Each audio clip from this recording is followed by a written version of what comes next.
Dobrodošli u još jednu emisiju Školske lige, ali ova je posebna jer je jubilarna 60. emisija.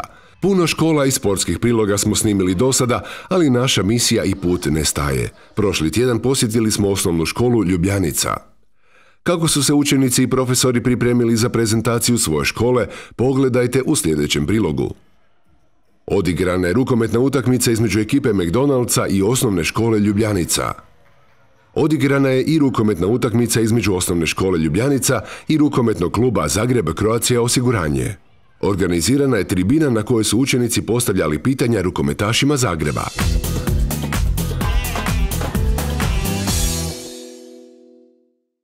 U zagrebačkom naselju Trešnjevka smjestila se osnovna škola Ljubljanica. Jedna od zanimljivosti je ta što je to prva škola koja je sagrađena nakon Drugog svjetskog rata u Zagrebu. Škola se prvotno zvala Osma osnovna škola, imala je 8 razrednih odjeljenja. Kasnije je preimenovana u Osnovna škola Sava Kovačević da bi 90. godina dobila sadašnji naziv Osnovna škola Ljubljanica. Znači punih 65 godina, mijenjala ime naravno tijekom svoje povijesti, mnogo generacija je prošlo i mnogo djece kroz ove prostore. Ona je u nekoliko navrata, ali manjim dijelom i nadograđivana škola. U nju su išli mnogi roditelji, ali i bake i djedovi današnjih učenika. To znači, evo, ako idemo tu okoli škole, stara Trešnjevka, uglavnom su obiteljske kuće, čak i u ovom nekakvom građevinskom bumu nije došlo do nekakve veće interpolacije, nekakvih većih stambenih objekata. Tako da možemo reći kvartovska škola, što se hvalimo time, ovdje su čak i roditelji naše djece išli u školu, a nije ni čudno da su čak išli i bake i djede. Vi se osobno dosta trudite da djece ovdje bude ugodno, to smo vidjeli i u prošloj emisiji kad ste bili na utakmici, došli ste s njima na utakmicu, ali vidim da i poimence znate svakoga učenika. Da, to je prednost kad je i škola mala, a dobro, ja kao ravnatelj volim taj još uvijek neposredni kontakt i vrlo često, nisam samo u kancelariji, često sam i na hodniku u kontaktu s djecom, a i u svim aktivnostima gdje se mogu pridružiti i kad imam vremena, zaista mi nije žao. Škola radi samo u jednoj smjeni, a broji 340 učenika. Svake godine su nekakvi događaji. Imali smo recimo jedne godine, isponzorirali smo jednu životinju u Zagrebačkom zoološkom vrtu. Onda školujemo jedno dijete u Africi. Imali smo jedan projekt, to je Domovinski rat, tako da kroz cijelu godinu smo obrađivali tu temu i škola je u cijelosti bila u posjetu i u Vukovaru. Iza mene je jedan spomenik. Čiji je to spomenik? Kome? Pa evo, ovo je spomen ploča na koju smo posebno ponosni. Znači, prije 5 godina slavili smo obljetnicu 60 godina škole Ljubljanica i jedna od ideja i tadašnji projekt je bio obilježiti Domovinski rat, odnosno jednu, ja ću opet naglasiti kvartovsku priču. Na ovoj spomen ploči su 3 hrvatska branitelja, 3 hrvatska viteza koji su učenici ove škole. Dobrodošli u osnovnu školu Ljubljanica. Djelatnici osnovne škole Ljubljanica ponosni su na sve svoje učenike. Jedan od velikih ponosa ove škole je geografska grupa koja djeluje već dugi niz godina. Okuplja učenike koje zanima geografija, koje vole geografiju i koji žele doznati više i mogu više. A sve to uče na vrlo kreativan način. Neki vaši učenici su išli na natjecanje, ali tako? Pa učenici osnovne škole Ljubljanica često odlaze na natjecanje, vole natjecanja, vole se natjecati i postižu dobre uspjehe. Zadnje je učenica 6. razreda Nora Trošić-Vukoja koja je na državnom natjecanju iz geografije u Varaždinu osvojila 3. mjesto, što je stvarno veliki uspjeh. Za ovako malu školu s ovako malim brojem učenika. Takav način rada izrodio je plodom, a to pokazuju i rezultati na natjecanjima. Nora, zašto voliš geografiju? Pa prvo sam došla na dodatno jer ovako bez veze išli smo u muzej, tako da sam se prijavila na natjecanje pa sam prošla dalje i onda mi je postalo zanimljivije i tako. Kako je bilo na tom natjecanju? Dobro je bilo, združili smo se s prijateljima, onda smo išli u Varaždin, tamo smo razgledavali i tako. Su bila teška pitanja na državnom? A nekada ne. Ali postigla si veliki uspjeh. Jesi ponosna na sebe? Jesam. Dok ovi već idu na natjecanja, oni mlađi uče se kreativnosti. Učenici 3. A i 3. B razreda vrlo često sudjeluju u kreativnom radu. Znači, mi nemamo posebnu sekciju, ali često zajedno surađujemo, zato što je moja kolegica meni bila mentorica iz početka, ja sam od nje jako mnogo naučila i sada još uvijek zajedno surađujemo. Kad god je u pitanju neki projekt, znači neki blagdan i bilo što bi trebalo obilježiti, onda mi to prikažemo svojim kreativnim radom.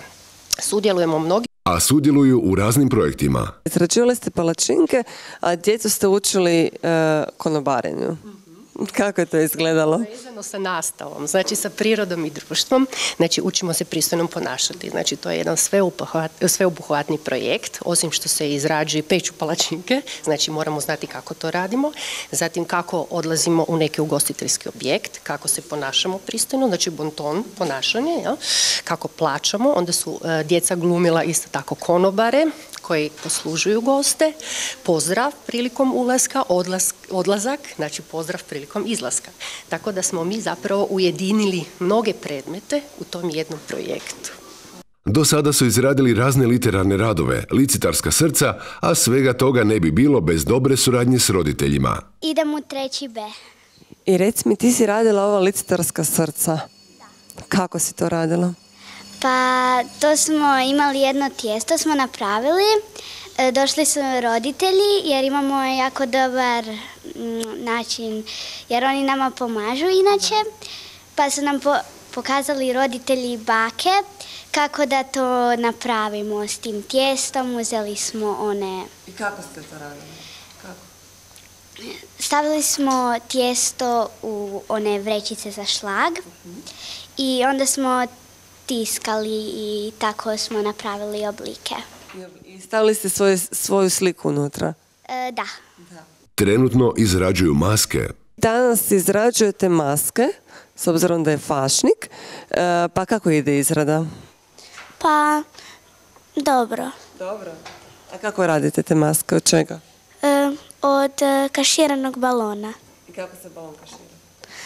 Prvo napušemo balon, pa ga kaširamo, napravimo smjesu od brašna i vode i onda umačemo novine i lijepimo po balonu. I šta će to na kraju ispast maska? Čega? Sa temperama ćemo crtati i tako dobiti maske. Dobro, ko je tvoja? Neku curu radiš ili nešto? Šta ćeš ti biti? Koja maska? Ptica. Ptica. A šta će se maskirati za fašnik? U doktoricu. Kad ova djeca malo porastu, sigurno će se upisati u karitativno-kreativnu sekciju. Naša grupa je grupa koja objedinjuje naše sposobnosti i naš rad za drugoga. Znači, kreativni smo zbog toga jer smo izabrali djecu, odnosno djeca su se javila ona koja imaju svoje kvalitete, svoje karizme, svoje sposobnosti za nešto lijepo. Znači, kreativnost u svakom slučaju. A izradili su mnogo lijepih stvari poput ovih ruža, slika, vaza. Znači, izrađivali smo od salveta koje smo kupili ili imamo od kuće. Znači, kupili smo stakla, radili smo sa bojama koje smo isto tako sami kupili. Imamo cvijeće koje smo radili od žice, starih čarapa, najlonki koje smo farbali kako bi dobili cvijet. Pa kako se od najlonke može napraviti cvijet? Evo, nikad ne bih rekla da je to najlonka. Znači, izrežete laticu, napravite žicom oblik i spretno, lagano nategnete najlonku preko žice i tako se dobije oblik latice. Svoje radove prodaju, a zarađeni novac doniraju u humanitarne svrhe. Organizirali ste humanitarni koncert kako bi pomogli jednoj vašoj učenici, je li tako? I kako je izgledala ta organizacija?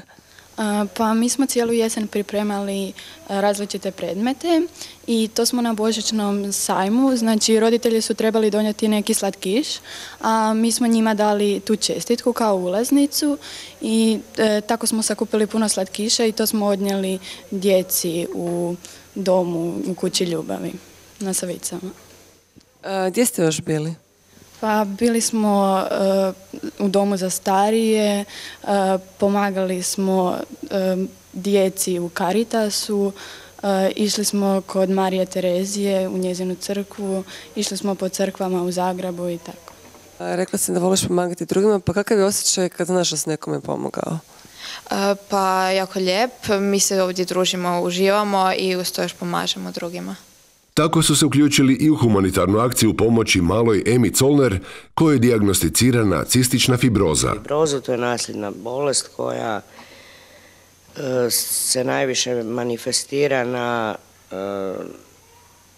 žljezdama s vanjskim lučenjem, to je znači pluća i probavni sustav. I Ema dnevno mora biti inhalirana i ići na drenaže, a u tome joj naravno pomaže mama i potrebno je kupiti Vest aparat. To je aparat koji vrlo produktivno čisti te sve žljezde, znači do kraja ih čisti, što se rukom običnom ne može napraviti. A taj aparat košta 120.000 kuna. Škola je do sada prikupila tek 20.000. Zaposlenici naše škole pokrenuli su akciju, humanitarnu akciju za Emu Zollner, gdje prikupljamo novac za kupnju tog Vest aparata. Akcija je pokrenuta prije 2 mjeseca. Jeste zadovoljni dosadašnjim tijekom? Pa akcija je pokrenuta, da, prije 2 mjeseca. Ne mogu reći da nismo zadovoljni tijekom, međutim, akciji se zapravo odazivaju ljudi velikog srca. Postoji žiro račun na koji se novac uplaćuje i ide to pomalo, međutim, nismo zapravo, ne znamo kako da to napravimo, da pridobijemo ljude koji imaju puno novaca, koji su spremni dati te novce, koji, recimo, znam da neke derbije organiziraju i to plaćaju i baš su ponosni, njih se reklamira. Ne znam kako ih osnovna škola Ljubljanica može izreklamirati, ali ih, eto, ovim putem molim da se odazovu. Ema ima tek 8 godina i svaka kuna joj je dobro došla. Nadamo se da će se potrebni novac uskoro prikupiti.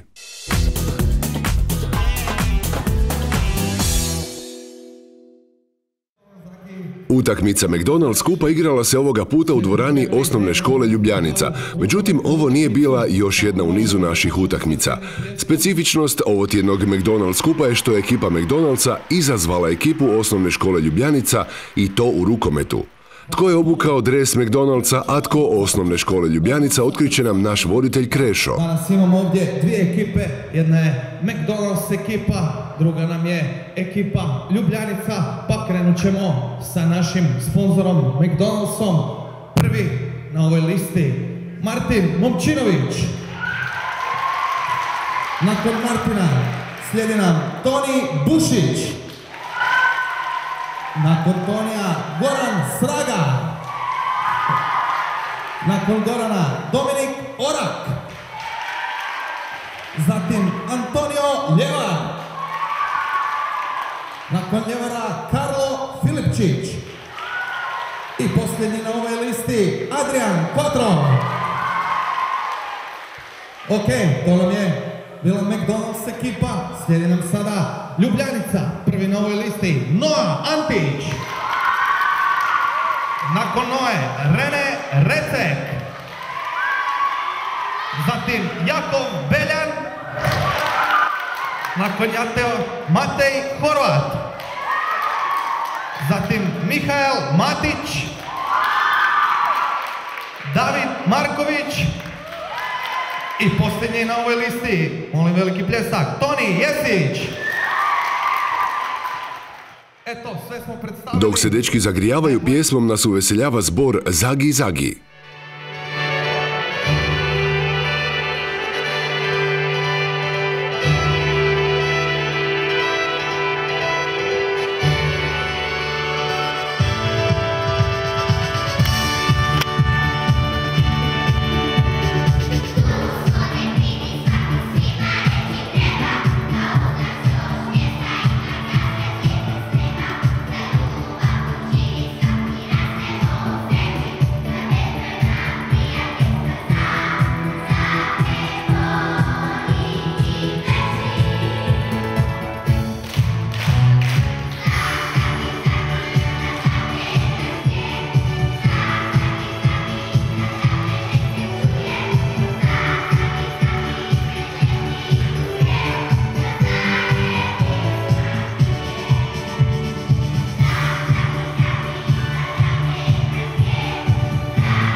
Vrijeme je za početak utakmice između ekipe McDonald'sa i ekipe osnovne škole Ljubljanica.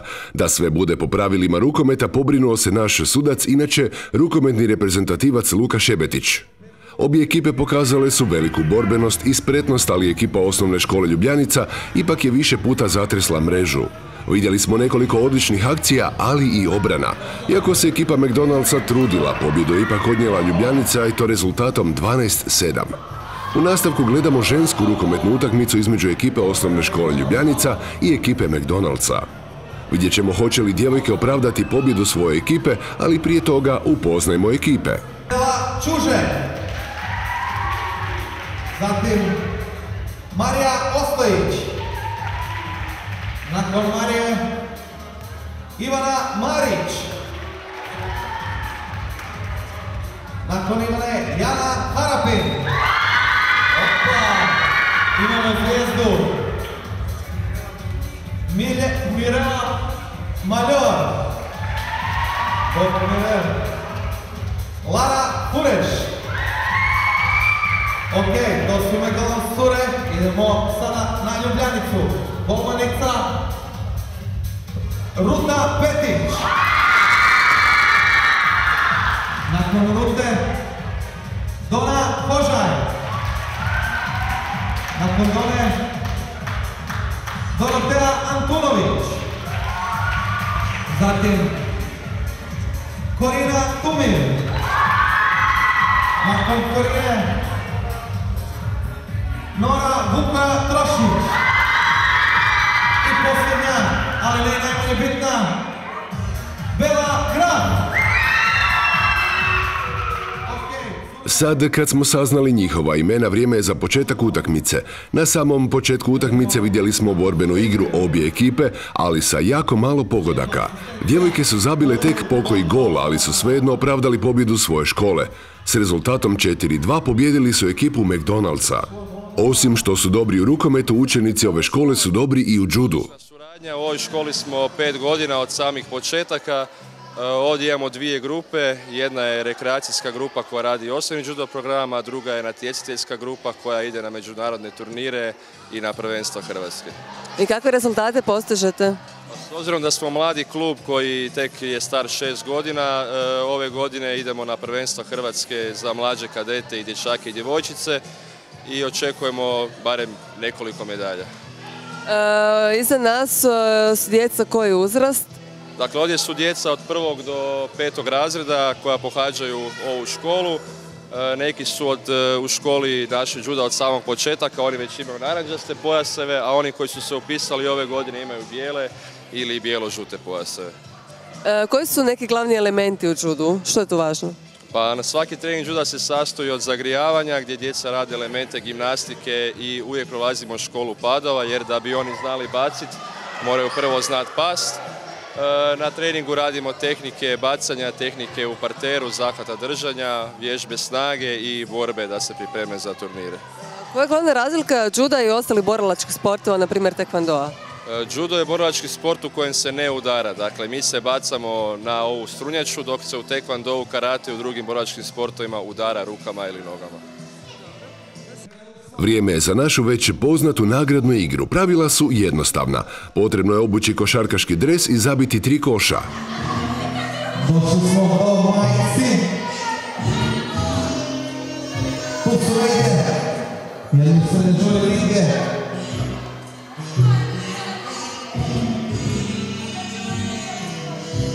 Nije išlo. Ajmo, po prvi 3. Jedan dva.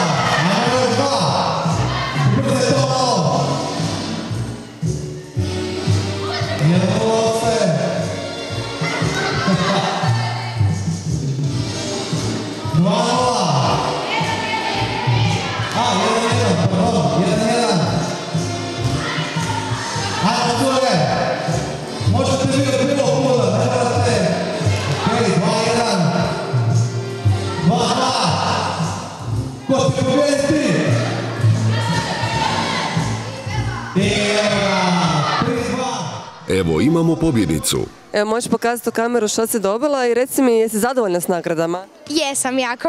S kojom? Sa loptom najviše. Da. Ti dobro iskoristit ćeš sigurno i ove popuste. Može, dobro.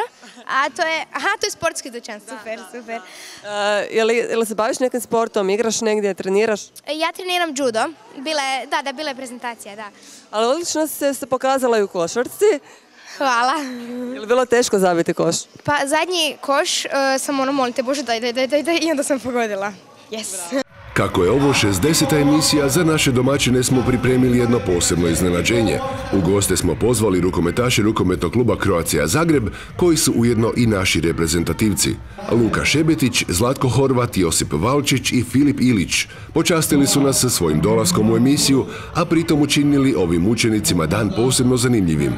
Za njihov dolazak zaslužna je udruga Volim sport. Osim što su se družili sa učenicima, dečki su protiv njih i zaigrali rukomet. Kako je to izgledalo, saznaćete uskoro.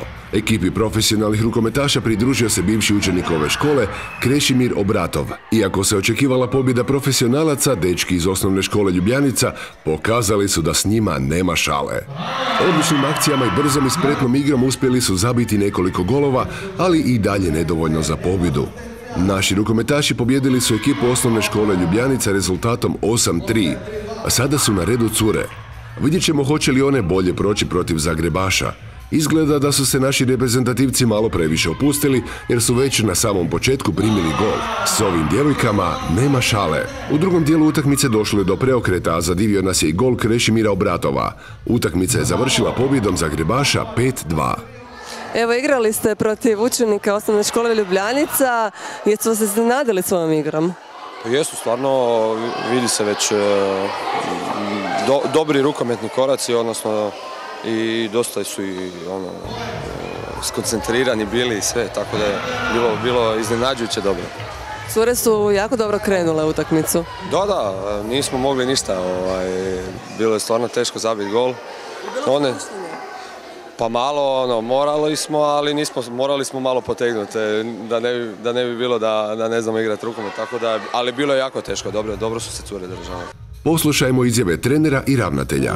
Zaista smo sretni što smo mogli danas promovirati svoju školu u športskoj ligi, tako da nadam se i moje kolege i moji djelatnici, odnosno i prvenstveno djeca, da su zadovoljni s ovim danas što su prikazali. Vidjeli smo sad, pogotovo u ovom drugom dijelu emisije, da imate odlične sportaše, odlične rukometašice, pa evo, skoro su pobjedile naše reprezentativce. Da, malo je falilo. To je sport. Uvijek malo negdje fali, ali cure su još mlade i ako će dalje trenirati, pa jednoga dana se može obrnuto dogoditi. Osim što ste profesor u ovoj školi, vi ste i rukometni trener, rukometaš bivši. Pa kakva je poveznica? Kakva je poveznica? Pa evo, sport je jednostavno moj posao, moj hobi, moje zadovoljstvo. Sve u jednom. Što pokušavate prenijeti na djecu?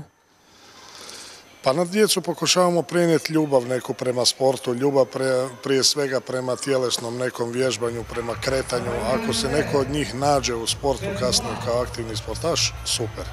Ali što više ih zainteresirati za tjelesnu aktivnost, bilo kakve vrste, to nam je prvenstveni zadatak. Nakon utakmice uslijedila je tribina na kojoj su učenici mogli postavljati pitanja Zagrebašima. Bilo je tu raznih pitanja poput je li teško trenirati, kakav je osjećaj osvojiti medalju, kako je bilo igrati protiv Karabatića. Poslušajmo neke odgovore. Čim dobiješ medalju, stvarno je lijepi osjećaj. Još fali to zlato, ali to još nisam okusio. Srebro jesam, znači još fali ta jedna medalja, ali stvarno je lijepo primiti medalju kad je puna tako do rana, svi ti plješću, lijepi osjećaj. A protiv Danaca, kako ste zapravo, svi bili onak kad ste igrali onu utakmicu protiv Danske? Šta ste vi mislili, kako ste se osjećali nakon utakmice? Pa teško, jer nam je jako malo falilo da prođemo u to finale, ali normalno da nam je bilo jako teško, bili smo tužni i nismo mogli kako se spada doći sebi i to se vidjelo i na utakmici. Trenirati u prvoj ekipi Zagreba?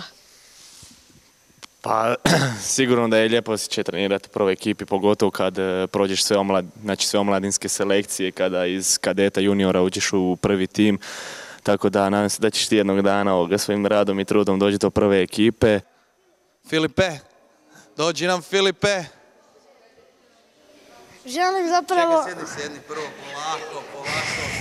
Želim zapravo pitati sve četvoricu. Zašto tako dobro igrate u svim svojim utakmicama? Puno ili samo malo? Jako puno treniramo, tako da smo... Jako puno treniramo i trudimo se biti što bolji. Nismo sva četvorica u svim utakmicama jako dobri. Znači nekad je neko bolji, nekad je neko lošiji. Ali sutra je opet novi dan, novi trening, nova utakmica i uvijek se trudimo biti što bolji. Zato što imamo dobre navijače koji nas dolazi podržavati.